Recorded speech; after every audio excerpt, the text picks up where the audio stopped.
எல்லாரும் கவனிங்க.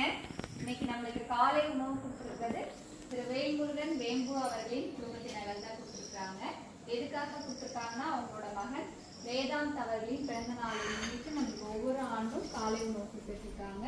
சாருக்கும் மேடத்துக்கும் அவங்களோட குடும்பத்தாருக்கும் தேங்க்யூ சொல்லுங்க.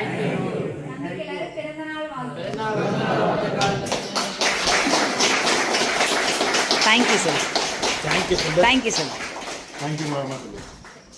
தேங்க்யூ மேம் சொல்லுதா? தம்பியும் தம்பியோட குடும்பத்துல இருக்க எல்லாருமே உடல் ஆரோக்கியத்தோடும் நீண்ட ஆயுளோடும் செல்வம் செழிப்புமா இருக்கணும். இறைவா